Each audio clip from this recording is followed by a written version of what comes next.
Willkommen beim Lichtblitz von Watt24. Neues und Wissenswertes zum Thema professionelles Licht und rund um unseren Online-Shop. Und gleich zu Beginn möchten wir Ihnen den Casambi-Konfigurator in unserem Shop vorstellen. Je nach Lampenart brauchen Sie für die Lichtsteuerung mit Casambi ein anderes Modul. Und um Ihnen bei der Auswahl zu helfen, haben wir einen kleinen Konfigurator für Sie gebaut. Ausgehend von der Art Ihrer Leuchte können Sie sich Schritt für Schritt durch den Konfigurator klicken. Außerdem sehen Sie sofort, wie Sie das Ganze verdrahten. Die passenden Module und das Zubehör können Sie dann sofort bei uns im Shop bestellen.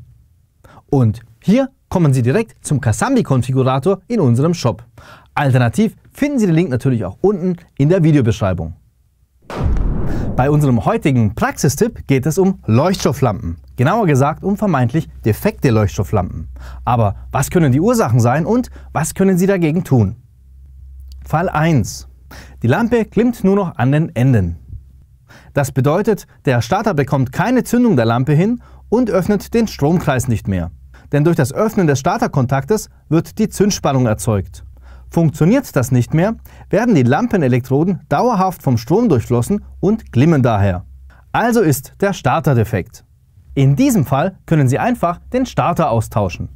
Also einfach neuer Starter rein und fertig. Einen neuen Starter finden Sie natürlich bei uns im Shop. Zweiter Fall. Die Lampe blinkt. Das bedeutet, der Starter versucht immer wieder, die Lampe zu zünden. Dies gelingt aber nicht, weil die Lampe selbst defekt ist. Hier bleibt Ihnen also nichts anderes übrig, als die Lampe zu tauschen. Natürlich haben wir auch neue Leuchtstofflampen für Sie im Shop.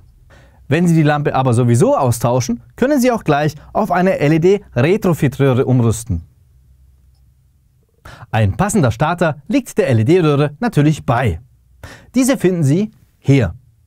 Und alternativ finden Sie den Link natürlich auch unten in der Videobeschreibung. Kommen wir nun zum Produkt der Woche, der Casardus Casambi-Lampe. Eine dimmbare LED-Lampe für Casambi-Systeme. Sie können sie in Casambi-Netzwerke einbinden und dann ganz einfach mit Ihrem Smartphone oder Ihrem Tablet steuern.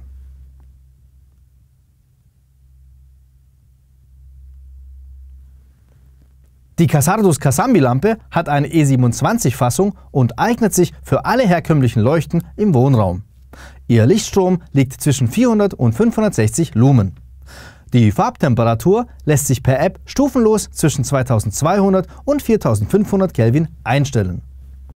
Den Link zu diesem raffinierten Lämplein finden Sie hier oder alternativ auch unten in der Videobeschreibung. So, das war's für heute. Im nächsten Lichtblitz stellen wir Ihnen die EVGs der Firma Helva vor und haben natürlich auch wieder einen Praxistipp für Sie. Falls Sie einen Wunsch haben, was wir in einem der nächsten Videos hier zeigen sollen, schreiben Sie es einfach unten in die Kommentarleiste dieses Videos. Und um keine weitere Folge mehr zu verpassen, abonnieren Sie am besten jetzt gleich kostenlos unseren YouTube-Kanal. Wir sehen uns beim nächsten Lichtblitz.